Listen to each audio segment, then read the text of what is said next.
A graça e a paz, lindezas. Pode se sentar. Que saudade que eu estava desse calor nordestino. Que delícia estar com vocês aqui. Eu ainda não conhecia a casa nova de vocês, acreditam? Que bom que chegou esse tempo, né? Que delícia estar aqui com vocês. Estou muito grata ao Senhor mesmo. Thalita, obrigado por esse convite. É uma honra para mim estar aqui com vocês. Falar de identidade, tão necessário, né, gente? Não deveria ser. Não deveria ser se a gente entendesse de fato o que Cristo fez por nós e a nova identidade que temos em Cristo. Mas a gente tem descoberto que, mais do que nunca, o óbvio precisa ser dito.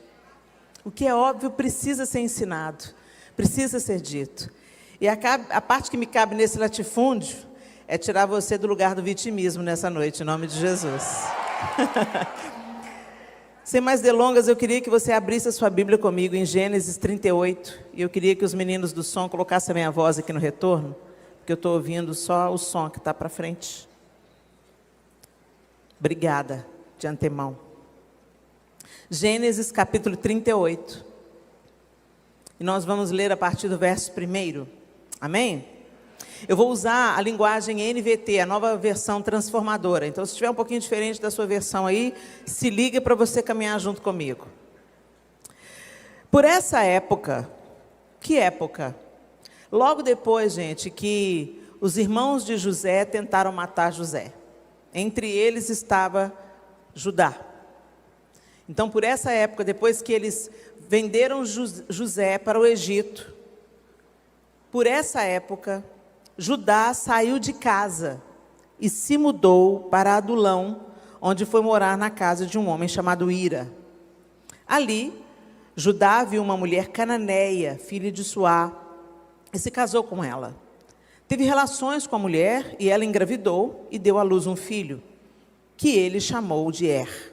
Ela engravidou novamente e deu à luz outro filho, que chamou de Onã. E quando estavam morando em Quezibe, ela deu à luz o terceiro filho e o chamou de Selá. No devido tempo, Judá arranjou o casamento de Er, seu filho mais velho, com uma moça chamada Tamar.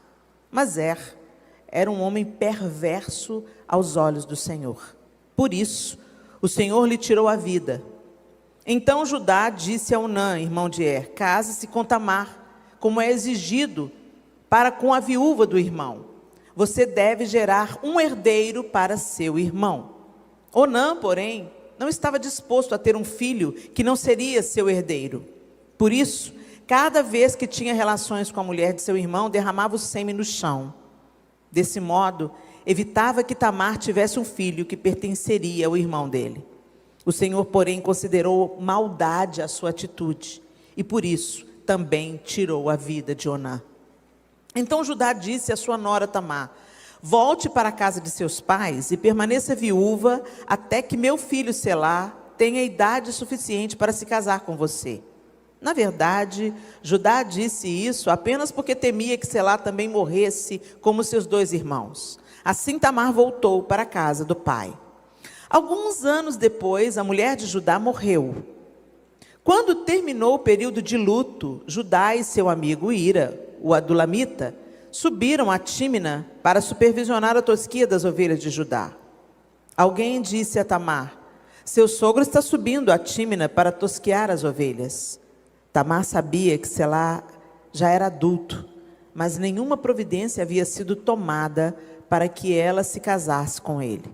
Por isso, trocou suas roupas de viúva e, para disfarçar-se, cobriu com um véu. Depois foi sentar-se junto à entrada da vila de Enaim, no caminho para Tímina. Judá a viu e pensou que fosse uma prostituta, pois ela estava com o rosto coberto. Ele parou à beira da estrada e, sem saber que era sua própria nora, disse: quero me deitar com você. Quanto você me pagará para deitar-se comigo? Perguntou Tamar. Eu lhe mandarei um cabrito do meu rebanho, prometeu Judá. Mas o que me dá como garantia de que mandará o cabrito? Perguntou ela. Que tipo de garantia você quer? Replicou ele. Ela disse, deixe comigo o seu selo pessoal junto com o cordão dele e o cajado que você está segurando. Judá entregou os objetos. Depois teve relações com Tamar e ela engravidou. Em seguida, Tamar voltou para casa, tirou o véu e tornou a vestir as roupas de viúva, como de costume. Mais tarde, Judá pediu que seu amigo Ira, o adulamita, levasse o cabrito para a mulher e pegasse de volta as coisas que ele havia deixado como garantia. Ira, porém, não conseguiu encontrá-la. Perguntou aos homens que moravam lá, onde posso encontrar a prostituta do templo que estava sentada junto à entrada de Enaim? Aqui nunca houve uma prostituta do templo, responderam eles. Então Ira voltou para onde Judá estava e lhe disse, não consegui encontrar em lugar nenhum. Os homens da vila disseram que lá nunca houve uma prostituta do templo. Que ela fique com as minhas coisas, disse Judá. Mandei o cabrito como tínhamos combinado, mas você não encontrou. Se voltássemos para procurá-la, o povo da vila zombaria de nós. Uns 3 meses depois, disseram a Judá, sua nora Tamar se comportou como prostituta e por isso está grávida. Judá ordenou, tragam-na para fora e queimem-na. Quando a estavam tirando de casa para matá-la, ela enviou a seguinte mensagem a seu sogro, estou grávida do homem que é dono destes objetos. Olhe com atenção de quem são este selo, este cordão e este cajado. Judá os reconheceu de imediato e disse, ela é mais justa que eu, pois não tomei as providências para que ela se casasse com meu filho Selá. E Judá nunca mais teve relações com Tamar. Quando chegou a época de Tamar dar à luz, descobriu que teria gêmeos. Durante o trabalho de parto, um dos bebês pôs a mão para fora, a parteira segurou a mão do bebê, amarrou um fio vermelho no pulso e anunciou, este saiu primeiro. O bebê, porém, recolheu a mão e seu irmão saiu. Então a parteira disse, como você conseguiu sair primeiro? Por isso ele recebeu o nome de Perez. Logo depois, o bebê com o fio vermelho no pulso nasceu e recebeu o nome de Zerá. Senhor, essa é a tua palavra. Ela nos exorta, ela nos ensina, ela nos convence, e nós te pedimos que a obra do teu Espírito Santo seja feita na nossa mente, no nosso coração, a fim de que a gente viva da maneira que o Senhor planejou para nós, em nome de Jesus. Essa história ela é tão constrangedora, porque a gente vê um homem de Deus desejando se deitar com uma prostituta. Dentro do nosso contexto cultural, a gente fica um pouco confuso, mas peraí, gente, Judá não era um homem de Deus? Como é que pode ser isso? Não era um dos filhos de Jacó? Um dos patriarcas? Que confusão que é essa? Mas eu quero que você entenda que os conceitos e os padrões culturais aqui eram bem distintos dos nossos padrões. Uma vez que ele ficou viúvo, ele foi para a época da tosquia, e a época da tosquia era uma época de festas. Então era muito comum que houvessem essas prostitutas. Nessa época aqui, a medida de valor, o conceito de valor, era mais a palavra empenhada do que o sexo propriamente dito. Então, por exemplo, ele era viúvo, ele estava desimpedido, e se tinha uma mulher desimpedida também ali no caminho, e ele quisesse aliviar a sua tensão sexual com ela, estava tudo bem diante dos preceitos culturais daquela época. Mas o que eu quero chamar a atenção de vocês aqui é para Tamar. Primeiro, Judá se aparta da sua família, ele vai viver perto do seu amigo, Adulamita, e aí ali ele conhece uma mulher, se casa com uma mulher cananeia. Gente, quando a coisa começa errado, só Deus para pôr em ordem, né? Ele já começa errado, ele começa casando com uma mulher que não era permitida a ele casar. Ele se aparta da sua família, se casa com uma mulher cananeia e tem 3 filhos. Quando chegou a data certa, ele arruma uma esposa para o filho primogênito, que era Tamar. E a Bíblia diz, não diz por que era um homem mau, mas diz que ele foi reprovado por Deus e Deus o matou. Quem matou Er, gente? Deus matou Er. E aí o irmão de Er, pela lei do levirato, ele teria então que se casar com a mulher do irmão, e o primeiro filho, o herdeiro, seria não filho de Onã, mas filho do seu irmão Er. E Onã não gostou dessa história, que inclusive ele perderia posição nisso. Porque como o irmão morreu, ele passava a ser o primogênito. Se ele gerasse um filho para o irmão, então o primogênito passaria a ser o filho do irmão. Então o cara estava ligado em grana, mas ele não deixou de se deitar com a mulher do irmão. Então olha a falta de caráter desse homem. E Tamar sentia isso na pele, porque na hora que ele tinha relações com ela, ele deitava o sêmen na terra. Ela sabia o que ele fazia na hora. Imagina a humilhação, ela sabia que ele não queria suscitar descendentes. Então o que ele queria? Abusar dela. Ele queria só usar Tamar sexualmente. Sério isso, né, gente? E o Senhor viu isso. E o Senhor reprovou essa atitude. E o Senhor também matou-a. Mas aí, o que Judá falou? Meus filhinhos não têm culpa. Ela é que é uma viúva negra. Ela é que todo que deita com ela morre. Por isso que ele não quis dar o terceiro filho. Que ainda era jovem, ela precisaria guardar o tempo da viuvez e esperar esse menino estar pronto para o casamento, para ele então suscitar descendência para os seus irmãos mortos. Mas o que Judá fez no devido tempo? Nada. Ficou quieto, ficou calado. Então agora eu quero que você imagine o coração de Tamar. O nível de exposição, de abuso. Ela teve que voltar para a casa do pai, e ele não liberou ela, falou assim, olha, vai, tira as vestes da sua viuvez, vai procurar outro marido, né? Lá na frente não foi isso que Noemi falou com Ruth e com Orfa? Ele falou, olha, vai, volta para o Deus de vocês, para a terra de vocês, e arruma outro marido para vocês. Liberou as meninas, mas não foi isso que Judá fez. Judá mandou a nora dele voltar para a casa do pai, guardar luto como uma viúva e esperar. Então essa Tamar, ela foi abusada de todas as formas, psicologicamente, sexualmente. E a gente não sabe o que fazia, por que era mal. Por que foi reprovado diante dos olhos do Senhor? Mas a gente já sabe que de saída, Tamar não tinha um marido santo, não. Não tinha um bom marido, não.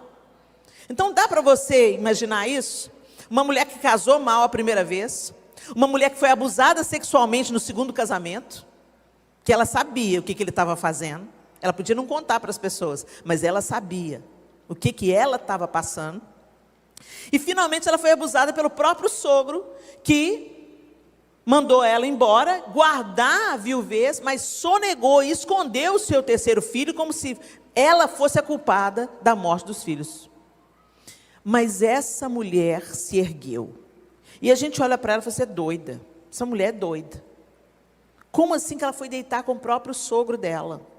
Gente, naquela cultura, naquele contexto cultural, a viuvez para uma mulher sem filhos era uma exposição muito grande. Essa mulher poderia passar fome. Não é como hoje que a gente, por exemplo, se Deus não permita, a gente fica viúva, a gente consegue um emprego, a gente tem uma rede de apoio, a sogra olha os filhos. Gente, era completamente diferente nessa época. Era completamente diferente nesse contexto social. A mulher viúva, por isso que Deus, ele pega para si, assim, com cuidado, o estrangeiro, o órfão e a viúva.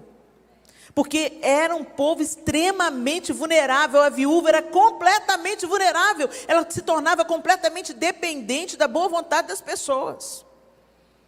Ela virava uma mendiga, praticamente. Vocês estão entendendo? Não é completamente diferente de como é hoje na nossa cultura. Por isso que eu quero que vocês estiquem aí o olhar e a mente de vocês, para vocês entenderem a situação que Tamar estava. Ela tinha tudo para se vitimizar. Ela tinha tudo para dizer, ó céus, ó dor, ó azar, olha o meu marido horrível, olha o que ele fazia comigo, ele era um marido péssimo, aí o irmão dele me abusa sexualmente, aí vem o meu sogro e me manda para a casa do meu pai de volta, e não me dá o outro irmão para me tomar por esposa, para que eu tenha filhos, e para que esses filhos cuidem de mim, eu estou totalmente vulnerável, eu estou totalmente abandonada, eu fui abusada. Não foi isso que ela fez. A Bíblia não fala em nenhum momento que Tamar ficou choramingando. Ela tomou uma atitude. uma atitude perigosa, uma atitude ousada. Essa atitude podia ter custado a vida dela, gente. Tanto que quando o sogro manda queimar. A morte por esse tipo de coisa, se ela tivesse realmente se prostituído, se ela tivesse desrespeitado o seu luto para dormir com outro homem qualquer, ela seria morta, queimada viva. Põe ela viva num tronco e taca fogo. Essa era a morte, uma morte terrível. E ela sabia disso, ela sabia o risco que ela estava correndo. Mas ela não se assentou em cima da sua circunstância e ficou choramingando e dizendo: ó vida, ó céus, ó azar, agora o que vai ser de mim? Ela se ergueu, ela tomou uma decisão arriscada. E ela falou assim: a única maneira de eu ser resgatada da minha vergonha é conceber da família do meu marido. É conceber da família do meu marido. Gente, e essa mulher, por essa atitude dela, ela entra na linhagem do Messias. Porque Perez é aquele que se torna um dos ascendentes de Davi. Quando a gente anda um pouco mais na história, eu não vou ler aqui por causa do nosso tempo, mas se você for em Josué 2, você vai conhecer outra mulher que podia se assentar sobre a sua vitimização. Raabe. Raabe era prostituta em Jericó. Por aí você já fica sabendo a situação de Raabe. E ela sabia que Deus havia dado vitória aos israelitas e que eles estavam chegando perto da cidade de Jericó e que Jericó estava no papo, que eles seriam mortos e destruídos. Mas Raabe diz uma das frases que tocam o coração de Deus, né? Eu sei, ela fala para os espias: eu sei que há Deus no céu e embaixo na terra. Ela confessa com os lábios dela que o Senhor de Israel, que o Deus de Israel é Senhor, é verdadeiro, é leal, é fiel e não falhará. E por causa dessa ousadia, dessa proclamação, ela esconde os espias. Isso poderia também custar a vida de Raabe, gente? Também poderia custar a vida de Raabe. Mas ela não teve medo, ela esconde os caras, depois ela faz um acordo com os caras, fala assim: livra minha família. E ela não livrou só a pele dela, não. Ela protegeu toda a sua casa. E é tão interessante que me chama sempre a atenção, eu fico curiosa, porque a casa de Raabe estava no muro da cidade. Mas as muralhas não ruíram. A casa dela foi preservada, gente. Eu fico imaginando tudo em volta caído e a casa de Raabe em pé. Porque Deus faz isso. E aí Raabe vai morar no meio do povo de Israel e anos mais tarde se casa com Salmão. E olha aí uma prostituta na linhagem do Messias de novo. E finalmente, quando você lê em Ruth, capítulo 3, você vai conhecer outra estrangeira. Todas elas estrangeiras. Tamar, estrangeira. Raabe, estrangeira. Ruth, estrangeira. Duas delas viúvas, uma delas prostituta. E aí Ruth também faz uma declaração: onde quer que tu fores, irei eu. O teu povo é o meu povo e o teu Deus é o meu Deus. Bendito seja o nome do Senhor. Ao invés delas ficarem murmurando, Tamar não ficou choramingando. Tamar tirou as vestes de viuvez, se disfarçou. Ela não se vestiu de prostituta. Ela colocou um véu para ocultar o rosto. Quem tirou a conclusão de que ela era prostituta foi Judá. Da mesma forma que ele tirou a conclusão de que ela era viúva negra e que era culpada da morte dos filhos. Que os filhinhos dele eram tão bonzinhos. Em nenhum momento ele pensou: dois ímpios que Deus liquidou. Deixa eu pregar para selar, para ver se esse aqui se salva. E deixa eu pregar para mim mesmo, deixa eu reconciliar com a minha família, deixa eu voltar para casa, consertar minha vida, porque desde que eu saí e casei com uma mulher cananeia, que a coisa ficou feia para o meu lado. Não, em nenhum momento ele coloca a culpa nele. Mas Tamar não ficou lá, ó vida, ó céus, ó azar. Ela tirou as vestes da viuvez, foi lá, se disfarçou para não ver que era ela, se assentou e falou, vamos ver o que vai dar. E ele caiu como um patinho, deitou com ela engravidou. E no final, o próprio sogro falou, ela é mais justa do que eu. Finalmente, ela trouxe esse cara de volta para a razão. E Deus a colocou na linhagem do Messias. Raabe é a mesma coisa. Ela não fica lá assim, agora eu vou morrer. Ai meu Deus do céu, o Deus de Israel vem aí, estou condenada, vou morrer. Não, ela não ficou assim não, gente. Ela, peraí, põe esses espias para dentro, vem aqui, vem cá. Vamos ter uma conversa, sabe? Ela era proativa, ela pôs o pescoço dela a prêmio. A gente tem que ter coragem para sair do vitimismo. É mais fácil ficar culpando os outros. Não, a culpa é da minha mãe. A culpa foi do meu abusador. Me abusaram, me traíram, me trocaram por uma menina mais jovem. Para! Você não pode mudar o que te fizeram, mas você pode mudar o que você vai fazer com isso. Você pode escolher. Em nome de Jesus.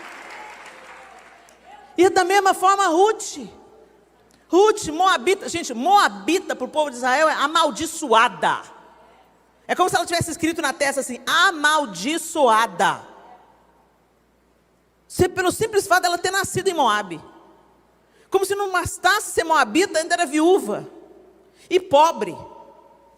Ela volta, 2 viúvas, Noemi também era. Aí a gente vê o reflexo do que significava viuvez naquela época de fato. Ela ficava catando as espigas que sobravam. Boaz até falou, deixa cair mais algumas. Mas você vê a proatividade de Ruth também. Ela não tinha medo de trabalho. O pessoal já fala, não, essa menina está trabalhando desde a hora que ela chegou. Tinha tempo ruim para Ruth, foi lá, a sogra falou, vai lá, e ela foi catar. E Boaz já pôs o olho nela. Eu tenho que ir para mim, que ele já viu a formosura da moça. Quem que é aquela lá? E ela falou assim, essa aí é a parenta de Noemi. Ela está trabalhando desde a hora que chegou. E ele já falou, então cuida da menina, não molesta a menina. Porque a viúva, ela ficava tão vulnerável, ainda mais ela sendo moabita, que ela podia ser estuprada, gente. Ela podia ser violentada.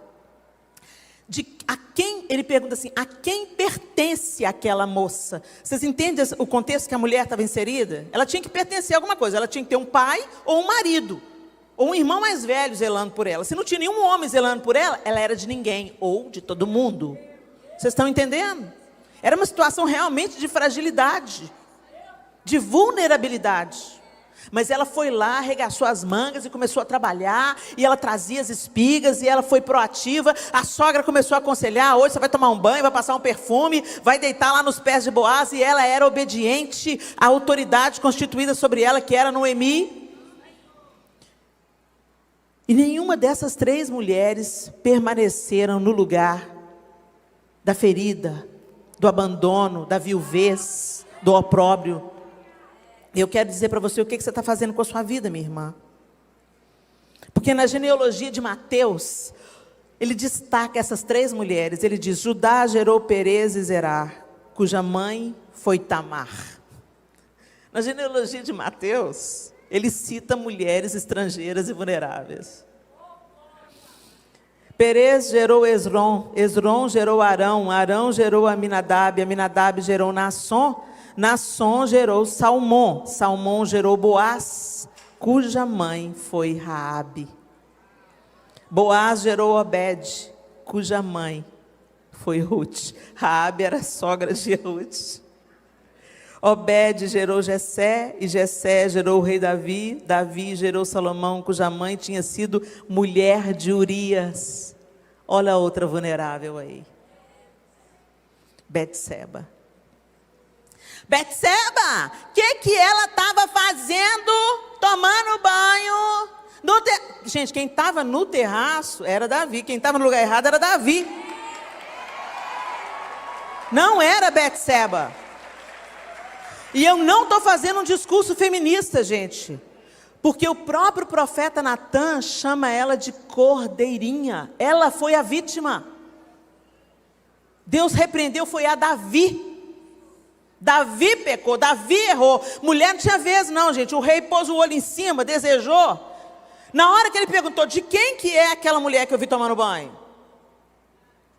Fala, ela é mulher de Urias, seu soldado, seu valente, está na guerra por sua causa. Ali era para ele ter recuado. Ali era para ele ter voltado atrás. É mulher do meu amigo é homem, sabe aquele ditado? Mas não foi isso, a mesma obstinação que Davi, gente, a mesma qualidade de caráter que a gente tem para vencer, pode nos derrotar. Então presta atenção, a mesma obstinação, coragem, força e foco que Davi teve para vencer Golias, foi o que ele teve para possuir Betseba. Então cuidado, se você não põe as suas características nas mãos de Deus, o diabo não vai desperdiçar a mão de obra não, tá? Então agarra com Deus, agarra com o Senhor.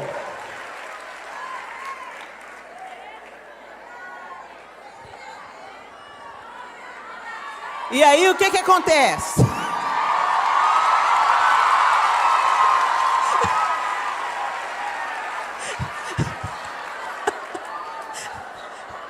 Essas meninas. Ai, meu Deus do céu. Me deixa pregar, Camila. Mas aí, gente, Mateus também cita Betseba. Outra mulher. Gente, ela estava na casa dela, se purificando dos seus dias de menstruação, da sua impureza da menstruação, tomando banho. Davi, que devia estar na guerra, estava no terraço. E quem já foi na cidade de Davi, lá em Israel, sabe que é um lugar mais alto, você vê tudo embaixo. Não tinha janela como a gente tem aqui hoje, não, gente. Eu tenho certeza absoluta que Betseba não esperava ser vista por ninguém, que não era nem para o rei estar em casa. E naquele balcão era o rei que subia. Era o aposento pessoal dele. E ele viu, gostou do que viu, desejou o que viu, perguntou de quem era, viu que tinha dono, mesmo assim mandou buscar. Deita aí. Ele tinha um tanto de mulher, gente. Davi tinha um tanto de mulher. Ainda tem gente que fala que Davi gostava de outra fruta, mas o povo não lê a Bíblia, né? O problema dele era outro. Aí vai lá, possui a mulher do amigo, a mulher engravida. Gente, você já imaginou a aflição de Betseba? Ela manda falar, estou grávida. Estou grávida. E aí ele manda buscar o marido. Tenta fazer o marido deitar com ela para camuflar o pecado dele. Urias era leal demais. Ele manda Urias com a sua própria sentença de morte para a linha de batalha. O pessoal fala, as mãos de Davi não puderam construir o templo porque as mãos de Davi estavam sujas de sangue. Não era de sangue das guerras que Deus mandou ele lutar, não. O sangue que sujou as mãos de Davi era o sangue de Urias. Foi por isso que ele não pôde construir o templo. Por causa desse assassinato. Agora você imagina, ela grávida, viúva, tinha tudo para se vitimizar, não tinha? Esse rei maldito me tomou, matou meu marido, mandou matar meu marido, perdi meu filho, porque aquele filho morreu, ainda teve que experimentar a morte do seu filho primogênito. Olha a dor dilacerante. E Deus ficou tanto do lado de Betseba, gente. A evidência que eu tenho que a culpa foi contada na conta de Davi, embora eu já vi muitos pregadores tentando colocar a culpa na Betseba, porque o próprio profeta chama ela compara ela a uma cordeirinha. Ela não teve escolha. A única cordeirinha do homem pobre, o homem rico desejou. E Deus tornou Betseba mãe de Salomão. E ao filho de Betseba, Deus entregou o trono.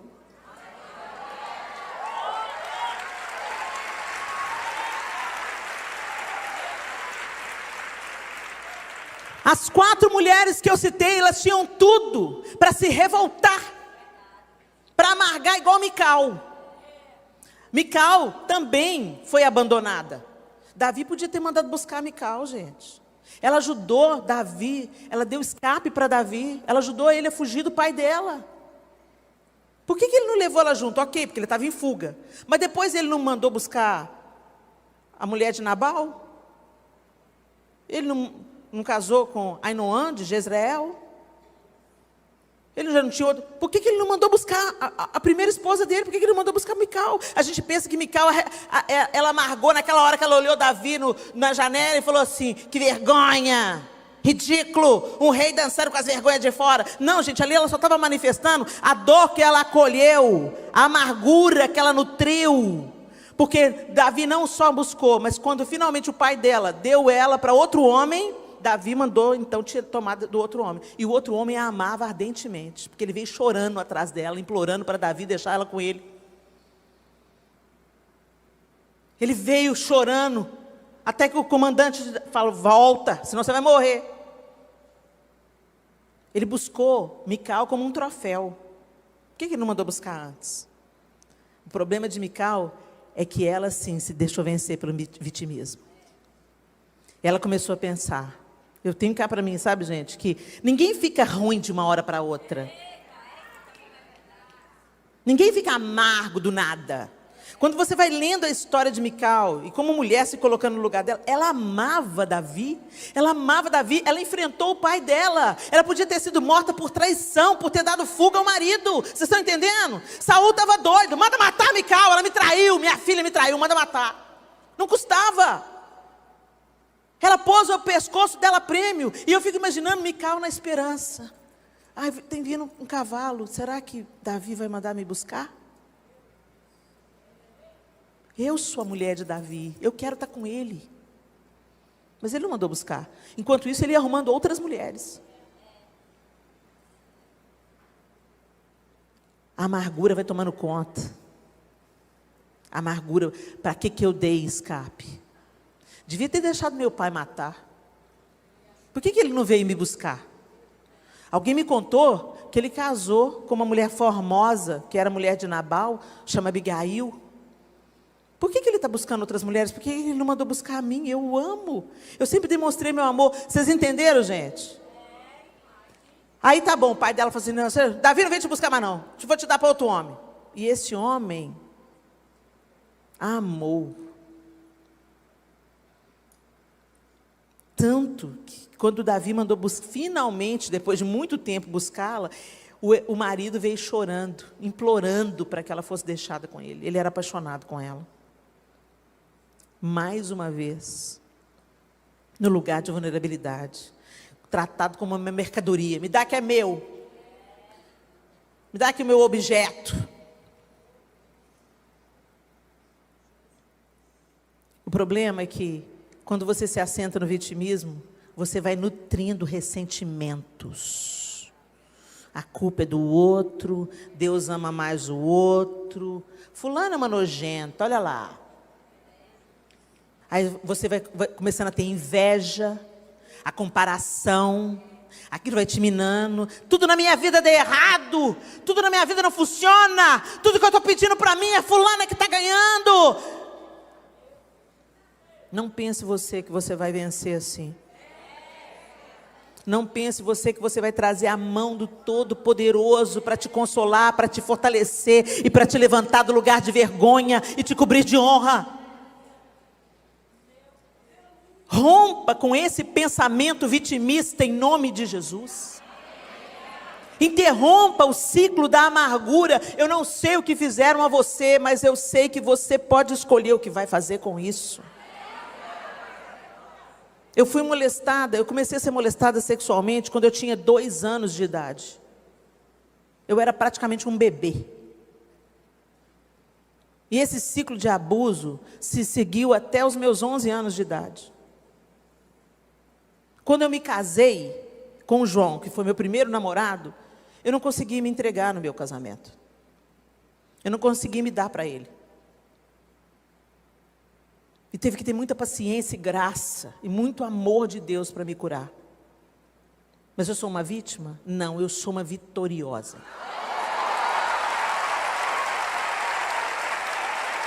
A dor não te define.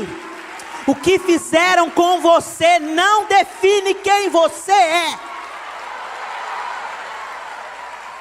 O Senhor é aquele que te levanta, o Senhor é aquele que te dá um propósito, o Senhor é aquele que vem te cobrir, curar suas feridas, te dar um novo propósito, um caminho e uma esperança. E eu fui curada através do amor do meu marido.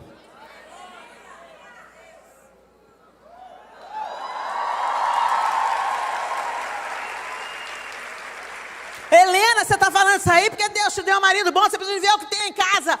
Gente, deixa eu falar com vocês. O consolo chega de um jeito e de outro, porque Deus não tem filhos prediletos. Se não chega pelo caminho do seu marido, pela via do seu marido, que ele não tem condição de ser instrumento de cura, Deus vai levantar outros instrumentos de cura na sua vida. Então eu quero que você dê uma olhada para a sua história. Talvez você tenha péssimas lembranças e queira se negar a olhar para a sua história de frente. Às vezes você chega diante de Deus com as suas lamúrias, as suas lamentações. E eu quero te dizer, ok, gente, é legítimo a gente chorar diante de Deus. Diante dele a gente pode rasgar o nosso coração e dizer, Senhor, eu não aguento mais. Mas não permaneça nesse lugar. Chore, grite, babe, deixa o ranho descer, fala tudo o que você tem para falar e levanta.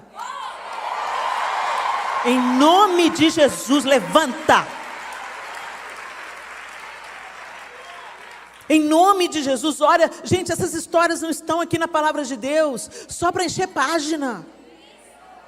Elas estão para nos mostrar, evidenciar que Deus é aquele que cura, que Deus é aquele que restaura, que transforma a vergonha em dupla honra.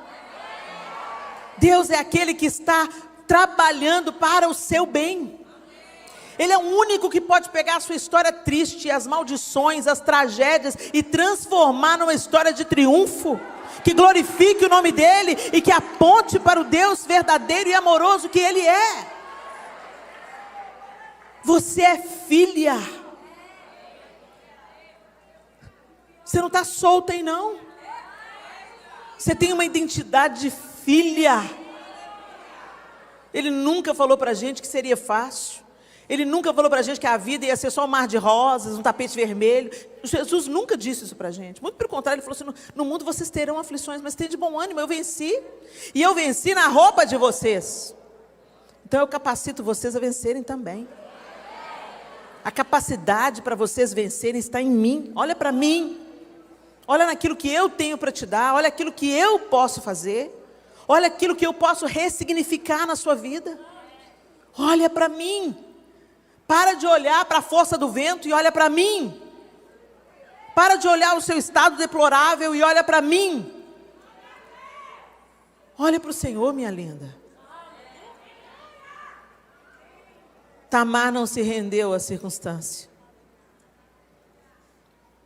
Raabe não se deixou amedrontar e proclamou que o Senhor é Deus e que ela reconhecia o poderio do Senhor e que ela queria entrar debaixo dessa proteção divina.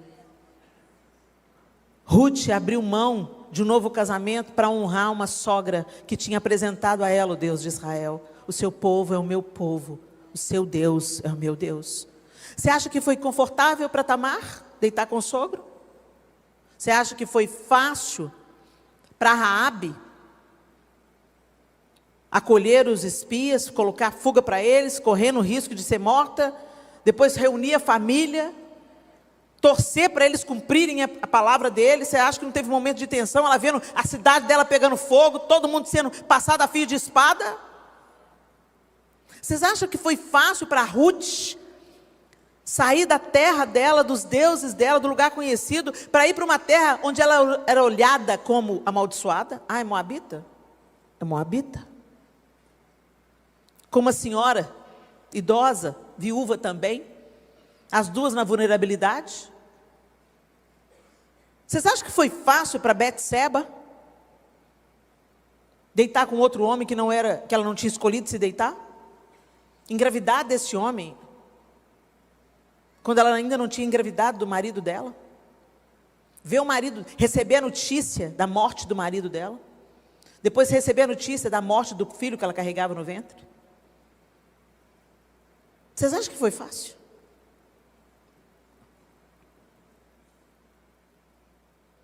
Não é fácil, mas nós estamos muito bem acompanhadas.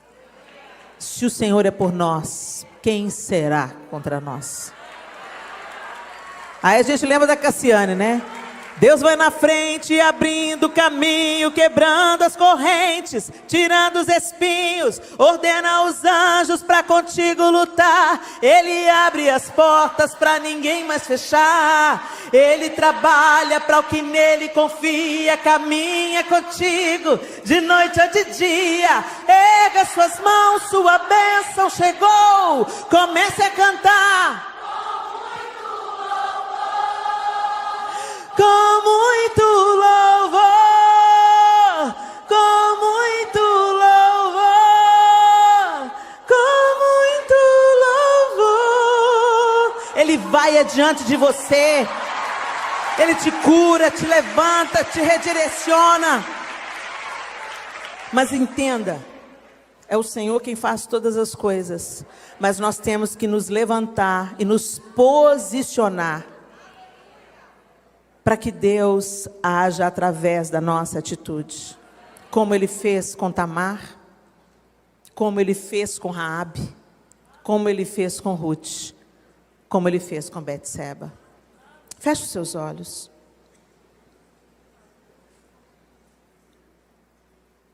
Eu queria que você olhasse para a sua história até aqui.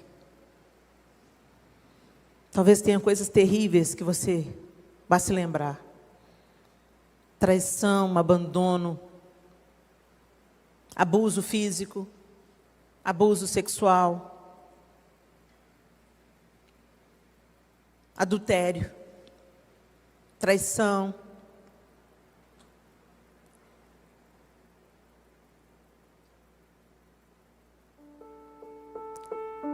Isso que você passou não define quem você é. E Deus é poderoso para fazer com que todas as coisas cooperem conjuntamente para o bem. Não, o Senhor não ficou tecendo o seu mal, não. Planejando a adversidade para que Ele pudesse usar a adversidade, não. Nós vivemos as adversidades porque estamos em um mundo, num contexto de queda, de ruína. O homem é mau.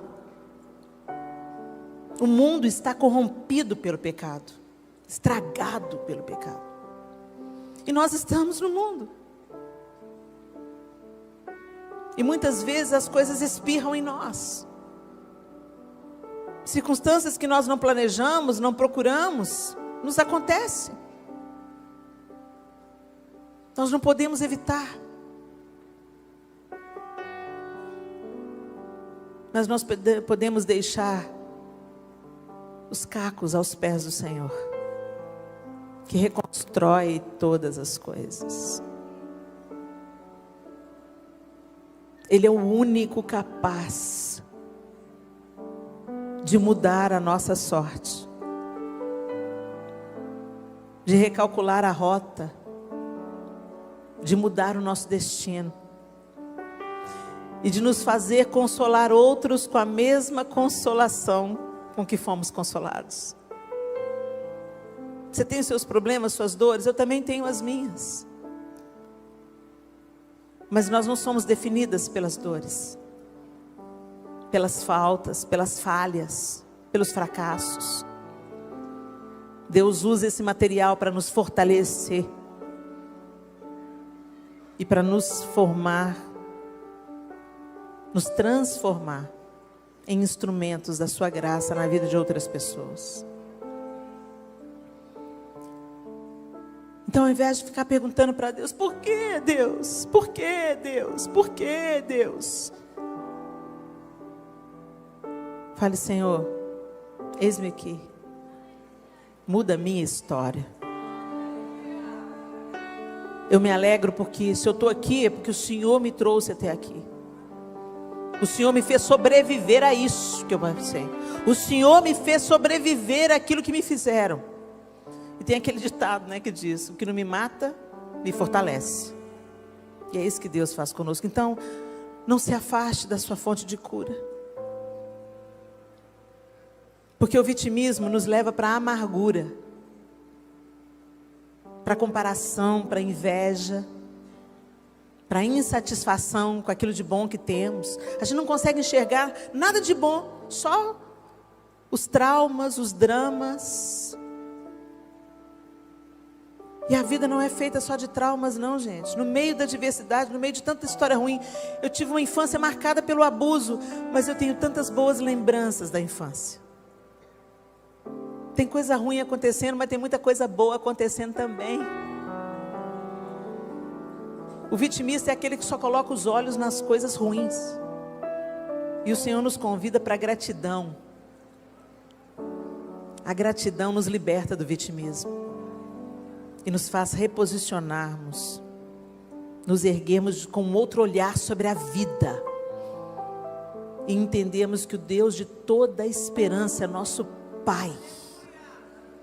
É o nosso Pai. Fique de pé no seu lugar, vamos orar.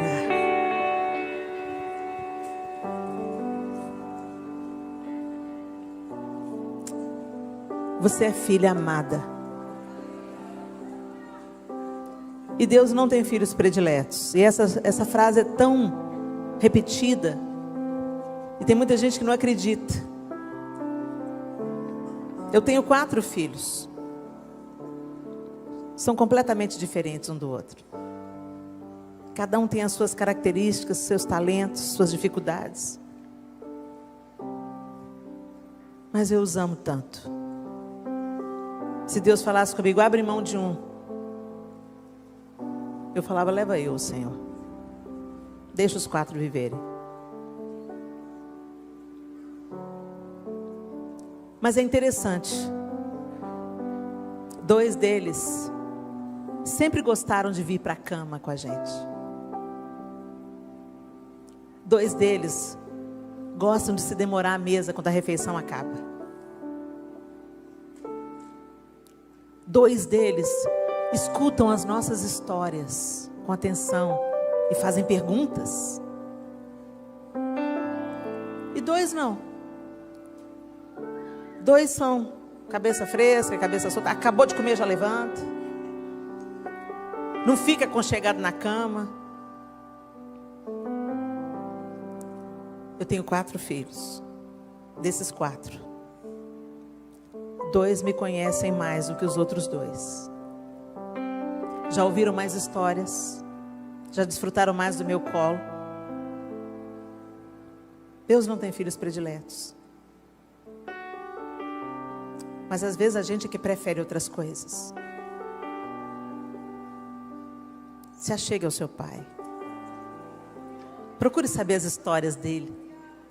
Se demore à mesa com ele. Vai deitar junto com ele. Tenha prazer na companhia dele. E aí você vai desfrutar mais. Não porque ele ama mais a você do que ama os seus irmãos. Mas porque você fica para receber tudo que ele tem para você.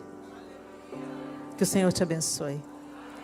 Pai, nós te louvamos, Senhor, nessa noite bendita, porque o Senhor nos reuniu aqui com a tua mão poderosa. Obrigada porque o Senhor é nosso papai. Papai. Obrigada, papai. Nos atrai a tua presença. Nós não queremos apenas frequentar a tua casa. Nós queremos deitar na cama, demorar à mesa, ouvir suas histórias, reconhecer sua voz, recostar no seu peito, ouvir as batidas do seu coração. Nós queremos nos aproximar. Nos cure, nos vivifique, nos tire desse lugar de vitimismo que a amargura nos colocou, onde nós temos nutrido tantas recordações ruins. Nos liberta desse ciclo, Senhor, e nos faz como o Senhor fez com Tamar, com Raabe, com Ruth, com Betseba. Mulheres tão improváveis, mulheres tão vulneráveis, mas que ousaram crer no teu poder, na tua misericórdia, na tua bondade, e receberam a recompensa por terem confiado na sua graça e misericórdia.